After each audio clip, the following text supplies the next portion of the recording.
Ben সাহেব দেখেন আপনার জন্য কতটা কষ্ট করে আম আনছি। আমার ফ্যামিলি এবং বেন সাহেবের ফ্যামিলি দুই ফ্যামিলির জন্য পুরো এক মন আম নিয়ে চলে আসছি। দেখাই তোমাদের কি আম, দুইজনে মিলে চলে গেছি একবারে আড়তে, ওইখানে গিয়ে তারপরে আম আনছি বেসে একবারে হিমসাগর বলতেছে, এগুলা রাজশাহীর হিমসাগর। কতটুকু কি সত্য কথা বলছে জানি না, আমাদের বলছে যদি রাজশাহীর হিমসাগর না হয় তাহলে নিয়ে আসবেন, আমরা ফেরত নিয়ে নিব। এখন কি ঢালবো? ঢাইলা দেন। ওরে মা গো, ঢেলে দেই। আমি তো আগলাইতে পারবো না, এক মন আমি আগলাইতে পারি বলো তো? আনছে ওদের আব্বুই আর রিক্সাওয়ালাও দুজনে মিলে, আমি আনি নাই। সে কি করছে, দরজা বাইরে দিয়ে বস্তাটা দিয়ে এমন দৌড় দিছে মসজিদে নামাজ পড়তে। কাঁচা না মানে এগুলা রেখে ঘরে খাইলে দুই একদিন ভালোভাবে খাওয়া যাবে। যদি সবগুলো একবারে ফাঁকা আনতাম সবগুলো নরম হয়ে যেত, দুই একদিন রেখে খাওয়া যেত না। নাকি কাঁচা আম আনছি, কিন্তু কাঁচা না, নরম শক্ত দুইটা মিলে আনছি। এই যে এগুলো নরম, কিন্তু দুই একদিন থাকলে গরমে ঘরে ফেকে যাবে। জ্যৈষ্ঠ মাস বলে কথা। এটা নিয়ে এত বড় বস্তা নিয়ে, এক মনের বস্তা নিয়ে ফাড়াফাড়ি করতে গিয়ে আমি একবারে নিঃশ্বাস বড় হয়ে গেছে, হয়রান হয়ে গেছি। বাঙালি বলে কথা, আমার সিজনে খাটের নিচে আম থাকবে না তাইলে কি চলে? চুলের হাজারো সমস্যার একটাই সমাধান আমার হাতের বানানোতে। যাদের চুল পড়ে, যাদের নতুন চুল গজা না, যাদের মাথায় খুশকি আছে, এক কথায় সবকিছুর সমাধান। যারা এই অর্গানিক তেলটি অর্ডার করে না তারা কিন্তু খুব মিস করতেছো, এক্ষুনি অর্ডার করে ফেলো আমাদের থেকে। বিশ্বাস হচ্ছে না? ট্রায়াল ফ্যাক্টরিও নিয়ে দেখতে পারো। এখানে সব না, কিছু আমি খাটের নিচে ঢুকাবো আর কিছু বেন সাহেবের জন্য পাঠাই দিবে। এখন মানে শোভন চলে যাবে নাকি? তার শোভন দুইজনে এক্ষুনি আম নিয়ে চলে যাবে তাদের বাসায়। এই বস্তায় আম আনছি, ওইটাই এখন বিছিয়ে তারপরে এটার উপরে আম রাখবো খাটের নিচে। এটার উপরে এটা বিছানোর কারণটা তোমাদের বলি। এইটা হইলো দোয়াকে বিছনা চাদর, তারপরে এটার উপরে একটা নর্মাল বিছনা চাদর কেন দিছি, ম্যাঙ্গো আর ক্যান্ডু, ওই যে ওই দুইজন ওই ক্যামেরা রয়েছে, ওই ভিডিও করতে এসে এখন ওনাদের ঢুকাইছি, নাইলে ওনারা ঘরে ঘরে এভাবে তিরিং তিরিং তিরিং তিরিং করে আর খাটের উপরে এসে লক করে হাগু করে দেয়। কতগুলা কাম করে তোমাদের দেখাই, যে এখানে স্টিকার গুলারে কি করছে এই কামড়ায় কামড়ায়। তারপরে আরেকটা দেখাই, ওইটা বিচার দুমো তোমাদের।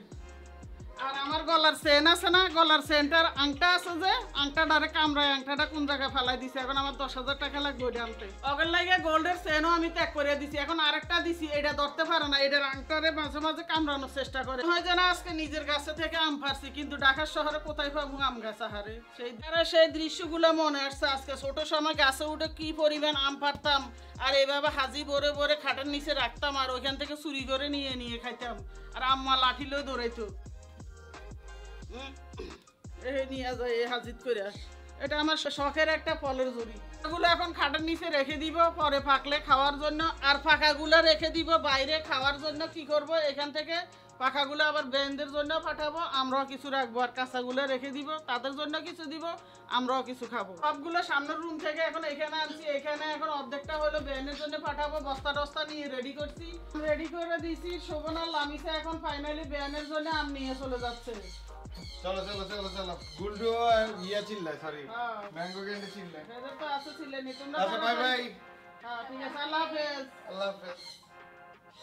আজকে সকাল থেকে ব্লগটা শুরু করছি। লামিসে পরোটা বাজলো, ডিম বাজলো শোভনের জন্য, ওর জন্য খাওয়া দাওয়া, সেখানে সকালেরটা শেষ। আজকে কতক্ষণ কি করছি, দুপুরে রান্নার আগে এইভাবে বারান্দায় গিয়ে গ্রিলের মধ্যে দাঁড়িয়ে আছি আর ভাবতেছি আজকে কি রান্না করা যায়, আজকে দিনের সাথে কি যায়। কি করে বৃষ্টি হচ্ছে আজকে 2 দিন ধরে, তোমরা সবাই জানো। তো বৃষ্টি দেখে আমার মন চাইছে খিচুড়ি আর মুরগির মাংস খাই, মানে দেশির মুরগি। এই দেখ, একটু মুগ ডাল দিয়ে একটু মসুর ডাল দিয়ে কি সুন্দর করে যে আমি এই খিচুড়িটা করছি। তোরা খেতে চাইলে চলে আসো, কি গ্রাম না হলে দেশি মুরগির মাংস। এটা করাতে আজকে ঘরের মধ্যে সবাই অনেক কিছু, ইউকামনি, লামিসা, তারপরে শোভন। পরশুদিন বিরিয়ানি করছি, আজকে আবার তাদের মন মতো রান্না করছি। খুশি না হয়ে পারে? অনেকদিন পরে দুধ চা দেখতে পারবো, এই আনন্দে কিন্তু অনেক খুশি হয়ে গেছি। বৌমাকে অনেক ধন্যবাদ। কি শান্তি, এই যে দুধ চামচটা গরম হয়ে গেছে একটু। কেন বলতেছি আজকে দুধ চা, কারণ হচ্ছে প্রত্যেকদিন সন্ধ্যার সময় রং চা ছাড়া অন্য কিছু চলে না, শোভনের আইন জারি এটা। তো এই জন্য আজকে লামিসা চুরি করে দুধ চা বসাইছে, এই জন্যই লামিসাকে মানে বৌমাকে ধন্যবাদটা দিলাম, বুঝছো এবার কাহিনী। এই বিস্কুট এগুলো এখন আমাদের আশা ভরসা সবকিছু আনহেলদি কিছু বাইরে থেকে খাওয়া বন্ধ করে দিছি, বুঝছো। আর ইদানিং এই বিস্কুটগুলা এত সুন্দর বেকারি থেকে আনছি, ইদানিং এগুলোই খাই বেশিরভাগ। তো আমি নিজে পরিবেশ বান্ধব বেকারি থেকে আনছি, এই জন্য আমার বেশি ভালো লাগে। কারণ অনেকগুলো আছে নোংরা, তেলাপোকা হাঁটে, বাসি বা চাপার ভিতর, ওই ধরনের বেকারি থেকে আমি আনি না। তো এটার মধ্যেও আছে কিছু, এটা শেষ হয়ে গেছে কিছু, এটা এখান থেকে নামাবো এখন। একদম বেন দিছিল হ্যাঁ এগুলা বেআইন আনছিল আর আমি আনছিলাম এগুলা। হঠাৎ করে এই একটার ভিতরে আমার চোখে পড়লো এই ফ্রিজটার বয়স কত জানো? 35 বছর। আমার বিয়ে হয়েছে যে বছর, ওই বছর আমি আমার বাসায় ফেরিওয়ালা আসছিল, তার কাছ থেকে এক জোড়া ফ্রিজ নিছি, কিন্তু এক জোড়া নিছি এগুলা, আর অন্যটা নিছি 6টা, এগুলো আরেকদিন তোমাদের দেখাবো। তো এটার মধ্যে আজকে বিস্কুট নিবে, এই কথাটা অনেক মনে আসলো, তখন বড় ছেলেও আমার হয় নাই।